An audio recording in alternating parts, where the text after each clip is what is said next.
I recently sold a couple of my older computers for a slight loss. Let's celebrate by buying more old computers. There's a new budget PC monster in town. Okay, not new, several years old, but it's actually the newest thing I've bought equipment-wise. The Lenovo ThinkStation P520. In the past, I've covered several older HP and Dell workstations. And in the comments on those videos, I've had a few people suggest similar Lenovo workstations. Enablers! All of you! Anyway, one of them was this, the Lenovo ThinkStation P520. And I have to say, I've never messed with Lenovo in the past, but this thing is a budget monstrosity. And as a company, Lenovo has seriously caught my interest. It looks like incredible potential for powerful but cheap,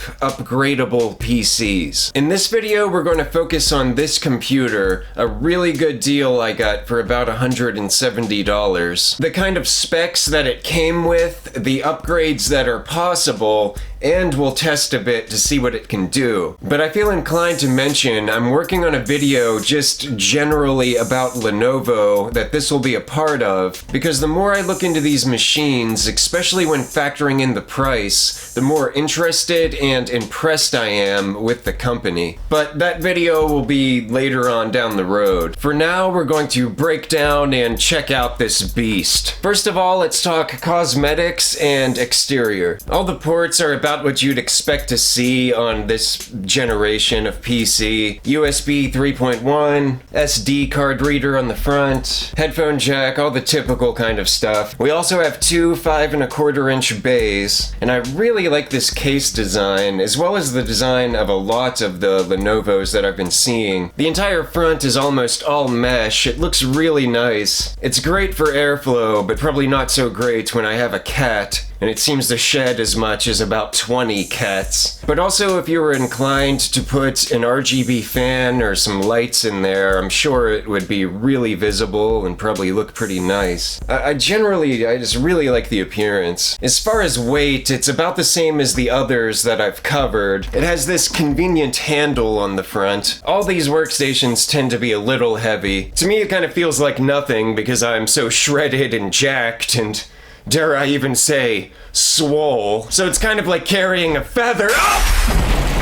Nothing to it. Before we get into the components, another important thing to mention is price. While this workstation has superior specs to the previous ones that I've covered, the price is actually about the same, which is awesome. Oddly enough, it's the P510 that's more comparable to the others, but for whatever reason, it's really difficult to find that at a reasonable price. And this newer model, the P520, seems to be both cheaper and more readily available, which is strange, but I'm not complaining. Anyway, I've seen this model, the P520, frequently available bare bones for a little over $100. Bare bones meaning it has everything except for the CPU, RAM, and hard drive. And I've seen a few other listings with only the CPU, no RAM, no hard drive, for about $130 to $150 depending on the listing. But like I mentioned, I paid about $170 for this, so let's go over what it came with, meaning let's go on to the chair desk! First of all, the CPU. We have the Xeon W2135. While there's no integrated graphics, it is 6 cores, 12 threads, 4.5 gigahertz turbo boost speeds. While that's a really decent processor, there's a wide range of CPUs this machine can hold running a variety of DDR4 RAM speeds, up to DDR4 2933, so definitely even room to upgrade in the future when the prices come down, that is, true to our style. Speaking of RAM, the only real disappointment I had with this deal deal was the RAM. But that has nothing to do with Lenovo, and it's just an individual seller thing. One of the reasons I went for the listing specifically was the included 32 gigabytes of memory. I was hoping it would be the DDR4 2666 the CPU is capable of running, or even the 2400 megahertz would be cool. Sadly, it's the 2133. Not horrible, but that's what I get for being hopeful.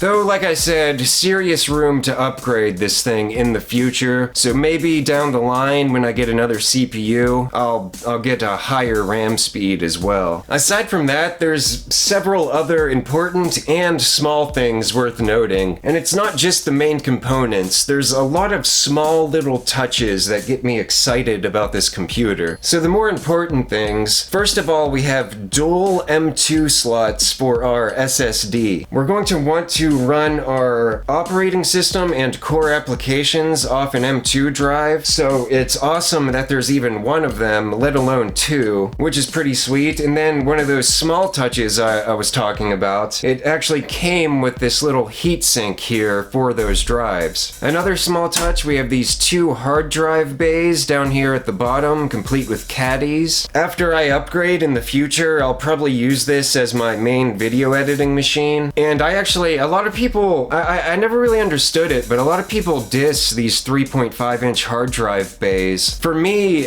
when I do video editing, I have a ton of extra video files that I don't really want to delete, and it's a great solution to store them on 3.5-inch HDDs because it's way cheaper that way. And sure, it's not as fast, but these are just like excess files that I'm going to just drag them all into the hard drive, go walk around, go do something else, and come back. When it comes to storing all those extra files, speed isn't really a huge issue for me, so I'd rather just take the cheaper solution when it comes to that. Plus, with the 5.25-inch expansion bays on the front, I can even put in some of those like swappable hard drive bays that I like that I've covered in previous videos. One other more significant thing to mention here, we've got two PCIe power connectors. It's actually dual 6+2 pin connectors. Right now, I don't have really any super nice GPUs or anything, but again, when it comes to upgrading in the future,